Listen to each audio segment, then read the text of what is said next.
Capital talk میں مختلف سیاستدان، دانشور، ہیومن رائٹس ایکٹیوسٹس، مختلف شعبہ ہے زندگی کے لوگ، کرکٹر، فنکار، ایکٹرز، ہر شعبہ ہے زندگی کے لوگ، وہ کھل کر اپنے خیالات کا اظہار کرتے رہے۔ کشمیر پر پاکستان اور بھارت میں اب تک 3 جنگیں ہو چکی ہیں، یہ مسئلہ حل نہیں ہوا۔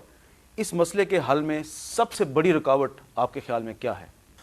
بھارت کا انحراف ہے اقوام متحدہ کی قراردادیں ماننے سے، پھر بھارت کی وہ پالیسی ہے جو پاکستان کے خلاف مسلسل ایک دباؤ کی انہوں نے اختیار کر رکھی ہے کہ پاکستان کی آزادی خود مختاری کو تسلیم نہیں کیا۔ یہ مسئلہ حقیقت میں بھارت نے پاکستان کے خلاف پاکستان کو شکست دینے کے لیے، شکست ریز کرنے کے لیے اس کو سامنے رکھا ہوا ہے، تو اس لیے یہ مسئلہ حل نہیں ہوا۔ مسئلہ کشمیر کو سیدھا سادہ سا ایک مسئلہ تھا کہ کشمیریوں سے پوچھا جائے وہ کیا چاہتے ہیں۔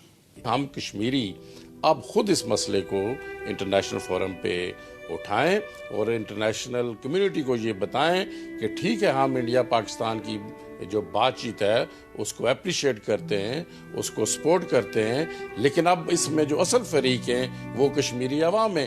جب تک کشمیری عوام اس بات چیت میں شریک نہیں ہوں گے اس وقت تک بات آگے وہ نہیں بڑھے گی۔ جو دانشور ہمارے پروگرام میں آتے تھے وہ یہی کہتے تھے کہ پاکستان جو ہے وہ ایک سیاسی اور جمہوری جدوجہد کی پیداوار ہے، تو پاکستان کے مسائل سیاسی انداز میں اور آئینی انداز میں حل ہونے چاہیے۔ ڈاکٹر صفدر محمود صاحب ایک ہسٹورین تھے، ایک کالم نگار تھے، اب اس دنیا میں نہیں رہے، اللہ تعالیٰ ان کی مغفرت فرمائے۔ وہ کیا کہا کرتے تھے، ذرا سنیے۔ یہ قائد اعظم کی ایک ہی خوبصورت تقریر ہے 1938 کی۔ وہ کہتے ہیں یہ گیا کی مسلم لیگ کا جھنڈا لہرایا جا رہا ہے، وہاں وہ کہتے ہیں کہ today in the huge gathering you are honoured me by entrusting the duty to unfurl the flag of Muslim League, the flag of اسلام۔ ہم ڈول ڈیپینڈنٹ ہیں، ایڈ پہ ڈیپینڈ کر رہی ہے ہماری اکانومی۔ ہمیں چاہیے کہ ہمارے جو خود ملک میں جو ٹیکسز ہیں وہ وصول کریں۔ پتہ ہے آپ کو، یہ جو انفارمل اکانومی پاکستان کی ہے کچھ 90% آف دا فارمل اکانومی ہے، اور سارا پیسہ یہ بلیک منی جو ہے یہ کون سا پیسہ ہے؟ یہ ٹیکس ایویشن کا ہے، ٹیکس اوائڈنس کا ہے، کک بیکس کا ہے، کمیشنز کا ہے، تو یہ پھیلتا جا رہا ہے۔ انسانی حقوق اور جمہوری اداروں کی مضبوطی کے لیے ایک مضبوط آواز ایس ایم ظفر صاحب کی تھی۔ ایک زمانے میں وہ جنرل ایوب خان کے دور میں وزیر قانون تھے اور اس وقت پاکستان میں صدارتی طرز حکومت تھا، لیکن ایس ایم ظفر صاحب نے اپنے ذاتی تجربے کے بعد یہ ایک موقف اختیار کیا کہ پاکستان کے مسائل کا حل صدارتی نظام حکومت میں نہیں ہے، پاکستان کے مسائل کا حل پارلیمانی طرز حکومت میں ہے، اور پھر تمام عمر انہوں نے پارلیمانی جمہوریت، آئین کی بالادستی اور انسانی حقوق کے تحفظ کے لیے جدوجہد کی۔ وہ ہمارے پروگرام میں کئی دفعہ آئے اور وہ کیا بات کرتے تھے، ذرا ان کی بات سنیے۔ اگر قومیں منتشر ہونی شروع ہو جائیں تو پھر بہت دقتیں آ جاتی ہیں۔ قوم کیوں منتشر ہوتی ہے؟ جب اس کے اندر لیڈرشپ کوئی نہ موجود ہو، جب اس کے ادارے کمزور ہو جائیں، جب اس کو تبدیلی کی کوئی گنجائش دکھائی نہ دیتی، جب اس میں مایوسی بڑھ جائے، اور پھر اس قسم کے تہمات اور خاص طور پر ایجوکیشن کی کمی جب ہونی چل پڑے، جبکہ دنیا آگے جا رہی ہو، ہم پیچھے رہ رہے ہوں، تو پھر تقسیم در تقسیم، پھر فرقہ واریت، پھر صوبائیت، اور پھر نہ معلوم اور کیا کیا افریتیں آ جاتی ہیں۔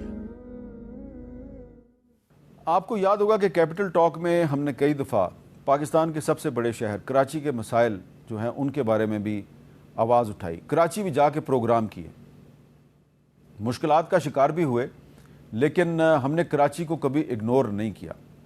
تو کراچی شہر میں ہم نے جو شوز کیے اس میں کچھ ایسی شخصیات بھی شریک ہوتی رہیں جو اب اس دنیا میں نہیں رہیں، مثلاً فوزیہ وہاب صاحبہ پیپلز پارٹی کی رہنما تھیں، ان کا بھی ایک کلپ دیکھیے۔ اس بات کا کوئی تذکرہ نہیں کرتا ہے کہ یہ شہر جو ہے پچھلے 26 سال سے دہشت گردی، تشدد کا شکار رہا ہے، لیکن اس کے باوجود اس شہر میں اتنی قوت مدافعت رہی ہے یہاں کے شہریوں میں کہ انہوں نے تمام جتنے بھی ان کے اوپر ظلم ڈھائے گئے ہیں اس کو بڑی مردانگی سے فیس کیا ہے، یعنی وہ اس کا شکار نہیں ہوئے۔ انہوں نے ان تمام ظلم کو، تشدد کو اور کیا کہتے ہیں دہشت گردی کو بڑا جواں مردی سے فیس کیا ہے۔ میں یہ سمجھتی ہوں کہ نیشنل اسمبلی کوئی گلیاں یا نالیاں بنانے کے لیے نہیں ہے، یہ لیجسلیٹو اسمبلی ہے. اس کا کام ہی قانون کو بنانا ہے. اور جو مظلوم لوگ ہیں ہمارے عوام، جو ہمیں ایک مینڈیٹ دے کر اسمبلی میں بھیجتے ہیں، تو ان کے جو رائٹس ہیں ان کو پروٹیکٹ کرنا ہے.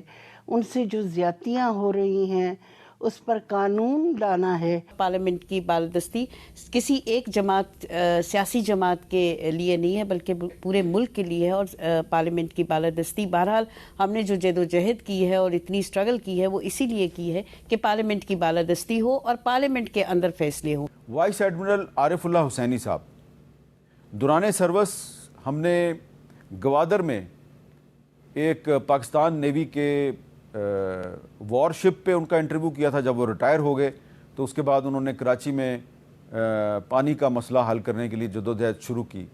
تو ایک دفعہ ہم نے کراچی میں ان کے ساتھ کیا بات کی، ذرا وہ بھی دیکھیے. یہ آپ لیاری ریور پہ ہیں اور اس وقت جو ریور ہے، جی یہ ریور ہے، لیاری ریور ہے، اور بچپن میں نے اس میں مچھلیاں پکڑی ہیں.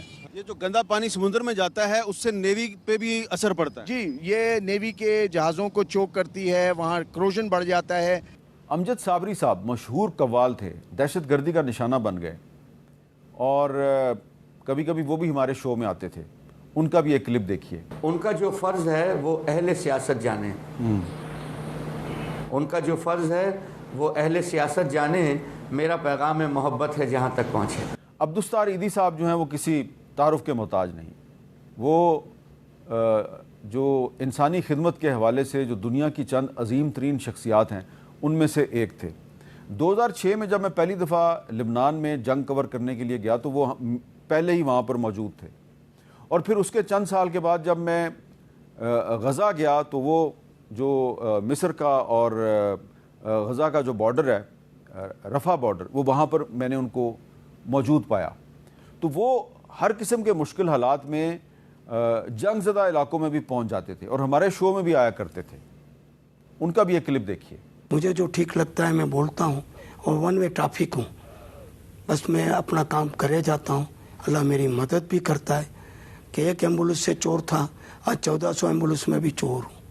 تو یہ تو قوم کی عادت ہے. لوگ آپ کو کچھ لوگ چور بھی کہتے ہیں؟ ابھی بھی. اچھا، یہ ایک ہماری قوم میں ایک طبقہ ہوتا ہے جی، اس کی پرواہ نہیں کرنی چاہیے. اور آپ لوگ سب جانتے ہیں کہ جیو نیوز جو ہے اس نے جب اپنے سفر کا آغاز کیا 2002 میں، تو اس کے بعد ایک دفعہ نہیں، دو دفعہ نہیں، کئی مرتبہ جیو نیوز کو پابندیوں کا شکار کیا گیا. مجھ پر بھی کئی مرتبہ پابندیاں لگائی گئیں. لیکن جب بھی ہم پر پابندیاں لگتی تھیں تو بہت سے لوگ جو ہیں وہ ان پابندیوں کے خلاف مزاحمت کرنے کے لیے وہ ہمارے ساتھ سڑک پہ آ جاتے تھے. جب ہم نے روڈ شوز کیے پرویز مشرف کے دور میں، جب ہم پر پابندی لگی تو ہم نے مزاحمت کے لیے روڈ شوز شروع کر دیے.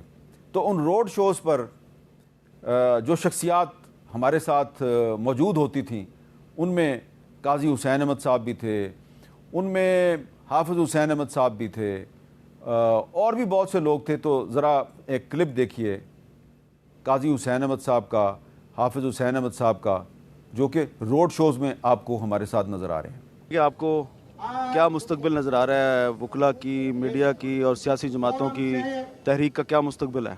بسم اللہ الرحمن الرحیم. مجھے بالآخر پرویز مشرف چاروں طرف سے گھیرے میں نظر آ رہا ہے، اور اس کے نکلنے کا کوئی راستہ مجھے نظر نہیں آتا کہ وہ خود اپنی جو کھودے ہوئے گڑھے سے کیسے نکلے گا، کیونکہ اس نے مارشل لا لگایا ہوا ہے. انڈیمنٹی دینے کا کوئی ادارہ موجود نہیں ہے، اور بغیر انڈیمنٹی کے وہ دستور بحال ہوگا تو اس کے اوپر آرٹیکل 6 کے مطابق ہائی ٹریزن کا مقدمہ قائم ہوگا. ہمیں اس بات کا اعتراف کرنا ہوگا، جتنے بھی ہماری پولیٹیکل پارٹیز اور اس کے نمائندے بیٹھے ہیں، کہ اس مارشل لائی دور میں اور اس بحران میں تمام سیاسی جماعتوں اور زعماء نے اپنا وہ کردار ادا نہیں کیا جس کی توقع اور جس کا ان کے اوپر فرض بنتا تھا. اور جس زمانے میں جیو نیوز پر بہت پریشر تھا، بڑی پابندیاں تھیں اور ہم روڈ شوز کر رہے تھے، تو جیو پر ایک حملہ بھی ہوا تھا. تو اس حملے کے بعد میری سابق وزیر اعظم محترمہ بے نظیر بھٹو سے بات ہوئی انہوں نے مجھے کیا کہا ذرا سنیے۔ جی محترمہ بینظیر بھٹو صاحبہ، یہ میری بدقسمتی ہے کہ جب بھی میری آپ سے بات ہوتی ہے تو حالات کافی خراب ہوتے ہیں۔ آج جو کچھ جیو کے ساتھ ہوا، اس پر آپ کا کیا تبصرہ ہے؟ جی، پاکستان پیپلز پارٹی سختی سے مذمت کرتی ہے۔ جو جیو کے اوپر حملہ ہوا ہے، ٹیئر گیسنگ ہوئی ہے، لاٹھی چارج ہوا ہے، جیو کے جو سٹافرز ہیں آپ کے ساتھ اور خاص طور پر آپ کے جو خواتین کام کرتے ہیں جیو کے اندر، یہ جو بدسلوکی کی گئی ہے، ہم سختی سے مذمت کرتے ہیں۔